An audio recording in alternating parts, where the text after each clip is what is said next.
नमस्कार, मैं सुवर्णा। न्याय टीवी में आप सभी दर्शकों का स्वागत है। कोर्ट राउंडअप की खबरें अब विस्तार से। केंद्रीय जांच ब्यूरो यानी सीबीआई की कार्यशैली से नाराज सुप्रीम कोर्ट ने एजेंसी से सक्सेस रेट बताने को कहा है। सीबीआई द्वारा मुकदमा चलाए जा रहे मामलों में अत्यधिक देरी का हवाला देते हुए सुप्रीम कोर्ट ने अदालती मामलों में एजेंसी की सफलता दर सक्सेस रेट पर डेटा मांगा है। माना जा रहा है कि सुप्रीम कोर्ट सीबीआई के प्रदर्शन का मूल्यांकन कर सकता है। दरअसल एक मामले में सीबीआई द्वारा 542 दिनों की देरी के बाद अपील दायर किए जाने पर सुप्रीम कोर्ट ने नाराजगी व्यक्त की और उसने केंद्रीय एजेंसी के कामकाज और उसके परफॉर्मेंस का विश्लेषण करने का फैसला किया। रिपोर्ट के मुताबिक सुप्रीम कोर्ट ने सीबीआई निदेशक को निर्देश दिया है कि वो उन मामलों की संख्या को कोर्ट के सामने रखे जिनमें एजेंसी ट्रायल कोर्ट और हाई कोर्टों में अभियुक्त को दोषी ठहराने में सफल रही। कोर्ट ने ये भी पूछा है कि सीबीआई निदेशक कानूनी कार्यवाही के संबंध में विभाग को मजबूत करने के लिए क्या कदम उठा रहे हैं। जस्टिस संजय किशन कौल और एमएम सुंदरेश के बेंच ने कहा कि सीबीआई की कुछ जवाबदेही होनी चाहिए। दो जजों जस्टिस संजय किशन कौल और जस्टिस एम सुंदरेश की पीठ ने कहा कि एजेंसी के लिए केवल मामला दर्ज करना और जांच करना ही काफी नहीं है, बल्कि ये सुनिश्चित करना भी है कि अभियोजन सफलतापूर्वक किया जाए। पीठ ने सीबीआई से अभी निपटाए जा रहे केसों और सफलतापूर्वक पूरे किए गए मामलों का पूरा विवरण मांगा है।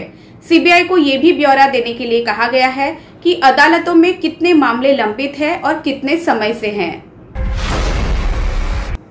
मद्रास हाईकोर्ट के समक्ष इलेक्ट्रॉनिक्स और सूचना प्रौद्योगिकी मंत्रालय MEI, TY और सूचना और प्रसारण मंत्रालय MIB के प्रतिनिधित्व वाली केंद्र सरकार ने प्रौद्योगिकी मध्यवर्ती दिशा निर्देश और डिजिटल मीडिया आचार संहिता नियम 2021, IT नियम 2021 की सूचना की संवैधानिक वैधता को चुनौती देने वाली याचिकाओं के बैच के जवाब में 2 जवाबी हलफनामे दायर किए।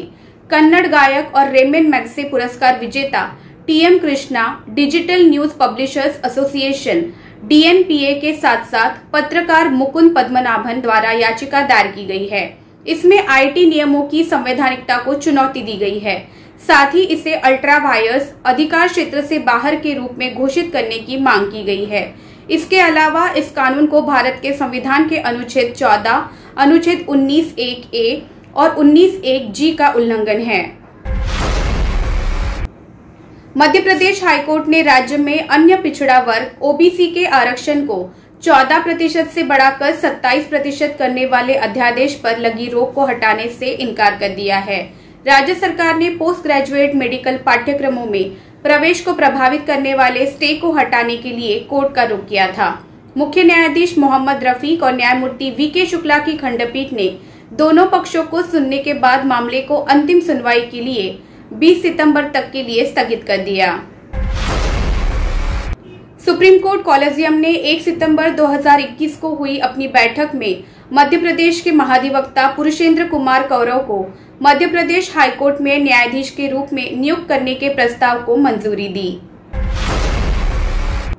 सुप्रीम कोर्ट कॉलेजियम ने 1 सितंबर 2021 को हुई अपनी बैठक में गुवाहाटी हाईकोर्ट में निम्नलिखित व्यक्तियों को न्यायाधीशों के रूप में पदोन्नत करने के प्रस्ताव को मंजूरी दी। ये नाम इस प्रकार है: एडवोकेट काखेतो सेमा, एडवोकेट देवाशीष बरुआ और एडवोकेट अरुण देव चौधरी। न्यायिक अधिकारी मालाश्री नंदी और मार्ली वांगकुंग।